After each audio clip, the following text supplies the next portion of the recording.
Jennae's processor's word, the challenge of masking the time travel signal proving more complex than anticipated. Only one mind, she knew, could truly untangle this: Dr. Joel Smith.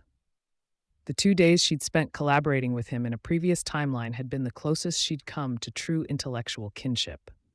This Joel wouldn't remember her, but for Jennae, those moments were indelible. The risk was immense. Joel's only connection to their small group was Sherry Martin, his secretary, his future lover, and ultimately his murderer. Could Jennae truly bring them together in the same room? The stakes were too high not to try. "Call him," Jennae instructed Sherry, handing her the burner phone. "Does he have a secure line?" Sherry hesitated, her fear evident. "He has an encrypted cell for classified projects," she replied, but the words were flat. Dragging Joel into this nightmare felt wrong, yet she knew he was their only hope. Joel answered, his voice tentative, unfamiliar with the number. "Sherry, are you all right? You didn't come in today. We were all worried. What number is this?" "It's a long story," Sherry managed, her voice strained. "Better if I tell you in person. I need your help." "Of course, anything." Joel's concern was immediate. "I'll send you a pin. Can you meet me at this address? Please, come alone." When Joel arrived at the warehouse, Sherry met him outside, her nerves frayed. She led him into the dimly lit space, where his eyes immediately fell upon Kayla, who stood with an energy pistol pointed directly at his face. Joel recoiled, his face blanching. "Kayla, is this necessary?" Jennae asked, a note of exasperation in her voice. "Yes," Kayla stated, her gaze unwavering. "We can't trust him yet." "You really enjoy pointing that gun at people, don't you?" Sherry muttered, a hint of defiance returning to her voice. "He's here to help." "Sherry, what is going on, and who are these people?" Joel demanded, his confusion warring with his fear. "I am Jennae, and this is Kayla. We are from the future," Jennae explained, stepping forward. "We came back here using technology that you, Dr. Smith, will create. Now, we need your help to mask a time signal from Sherry's clones." "Clones? What?" Joel blinked, utterly bewildered. "Apparently," Sherry interjected, a strange sarcastic edge to her voice, "you and I start dating. Then I murder you, steal your time travel device, vanish, and reappear in the future with an army of time clones, having taken over the world. Did I miss anything?"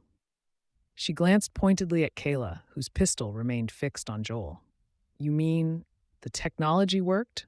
Time travel is real?" Joel stammered, his mind reeling. "But you murder me, Sherry. I was just about to ask you out to dinner." A flicker of genuine sadness crossed Sherry's face. "Yeah, that kind of changes things. After this, I'm thinking of moving to the past. Maybe the 80s, great fashion. You don't take any of this seriously, do you?" Kayla snapped, her voice sharp. "Of course I do," Sherry exclaimed, throwing her hands up. "I have to laugh, or I'll go completely insane. Do you know how crazy this sounds? Oh, and Jennae here is an AI. That's a dead version of herself on the floor over there. And somewhere out there, there's a dead version of Kayla. And maybe even me, because they already killed me once. I can always do it again," Kayla warned, her pistol twitching. "Kayla, lower your weapon," Jennae commanded. "There's no need. Joel is here to help. We've actually met before. A version of you, anyway." Kayla finally lowered the pistol, though her eyes remained wary. "So, you're a humanoid AI?" Joel asked, his scientific curiosity instantly piqued. "That's incredible. May I examine the other you?" "Of course," Jennae replied, a subtle shift in her posture. She began explaining the intricacies of the time travel technology to Joel, her voice gaining an almost melodic quality as she spoke of theoretical physics and temporal mechanics. Kayla and Sherry watched, two starkly different women united in their silence. "He's hanging on her every word," Sherry whispered to Kayla, a hint of melancholy in her tone.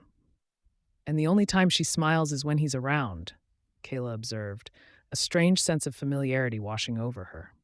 She thought of her father, of the stories he used to tell her before the Empress's reign. "My father used to tell me stories about humans and AIs marrying before it became strictly forbidden. Most AIs in our time are just servants for the wealthy."